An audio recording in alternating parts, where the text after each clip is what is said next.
G'day mates, welcome to the Alabama Gulf Coast Zoo and another installment of Reptiles with Rilo. I'm of course the one and only Rilo, and this is the one and only Sandra. Say hello to the folks at home over there, Sandra. There you go, she says it's very nice to see so many fans out there.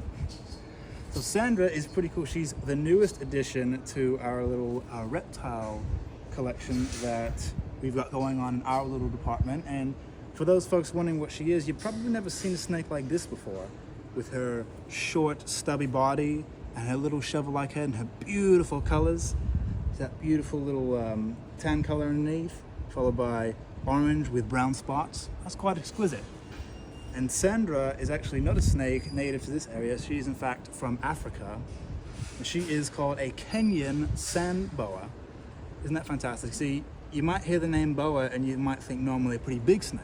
Like of course our boa constrictors and our green anacondas and whatnot that we look after. But as you can tell, she's not quite that large. In fact, she's one of the smallest types of boas in the world. Females typically get a little bit larger than the males do, by at least 15 or 30%, but she's a pretty good sized one. She might get a little larger, but I'd say this is a pretty good average, large adult sized sand boa. And if you guys at home are wondering, why is she called a sand boa, come follow me.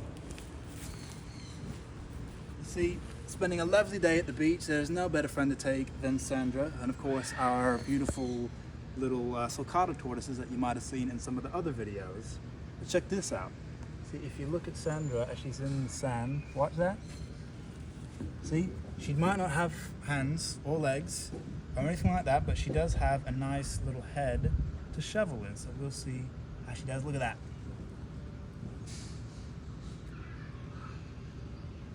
There you go. She's like, I can't bury myself in this thing. There we go. And like that, gone. Completely disappeared from the earth. And because of her normal life spent under the sand so much like this, there's not a heck of a lot that's known about these snakes in particular. But they are indeed boas, so as small as she is a relative of course, the infamous anaconda and the boa constrictor. And for most of her life, like I said, she lives under the sand, which is a pretty cool trick because if you are an animal that lives in a very hot, very dry, desert-like environment with no water, you gotta find some way of staying cool. And the best way that reptiles like Sandra and the tortoises stay cool is kind of interesting because it's a novelty trick that a lot of us do when we're at the beach time, which is you bury yourself in the sand. Now, of course, see if I can add a little mermaid's tail. See, look at that. See, now Sandra's fully buried in the sand, just like us, because you might notice that the sand is very, very hot on top. You go down to the beach and you're like, I'm going to tiptoe over that sand because it is so warm, because, of course, all the sunlight beats down on it so much. But if you dig deeper and you bury yourself deep in the sand, you might realize it's actually quite cool because the sand is so thick that no sunlight can penetrate down, and so that is the perfect place to cool off. And the perfect place for Sandra to hide and cool off, and also a really awesome place to hide if you are hunting for small animals. Now, one thing that is admirable about snakes is that they are very, very patient creatures. As you can tell, Sandra could literally hide in that exact spot and pretty much stay there forever. She can wait a long, long time if she likes to hunt for her food, which is preferably any small lizards, even a small rat or mouse.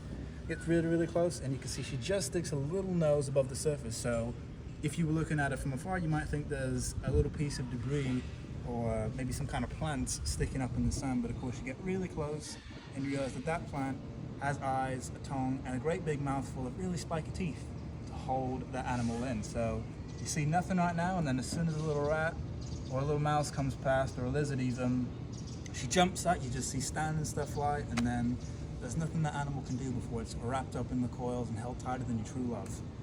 It is pretty incredible, honestly.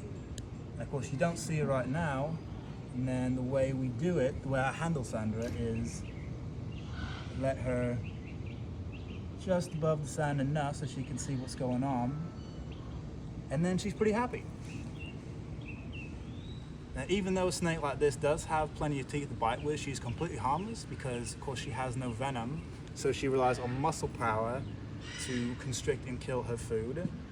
And even though she does have some pretty big teeth that can leave, you know, pretty good bite, you probably draw a little bit of blood there, she's actually pretty reluctant to bite. And it's not just because she's used to people, but one of the defense mechanisms, if a snake like this is caught by an animal, say maybe like a big dog or maybe even a bigger reptile, is you pull her out and she starts jerking around like really, really fast. And that jerk movement, sometimes she moves her head and she might even bump into you without even nipping it. So she bumps her head into you and she might give the impression that she's about to bite or that she wants to. And normally that kind of movement, even if you don't see any open mouth, that would pretty much scare you, and that would be enough for that animal to drop it and run away. And then it's back to the sand that she goes. Look at that. And it's kind of difficult to tell, but you can also tell that Sandra is a girl because look at her cute little tail. Isn't that the cutest thing in the world? A little cute, stumpy little tail. Whereas if she was a boy, she would, of course, like I said before, be a little shorter and have a very long, thin tail at the end. That's very subtle. What do you think, Sandra? How was the little sand pit, eh? See, it's not just little kids that love playing on the playground in the sand, but Sandra would absolutely love it. Let's try again. Back in the sand we go. Look at that. And run. Gone. Completely disappeared. Well, thank you guys for tuning in to this awesome episode of Reptiles with Rilo. As always, my name is Rilo, and if you guys have any questions about any of our reptiles, feel free to leave us a comment. Feel free to stop on by even. I often love to come down at certain parts of the day with all kinds of animals, not just reptiles, but, you know, they do have a bit of a special place in my heart, and if you guys ever want to come hang them out and check out what we got going on, please stop by the zoo, come check us out, and as always, keep it wild. I'll see you later, mates.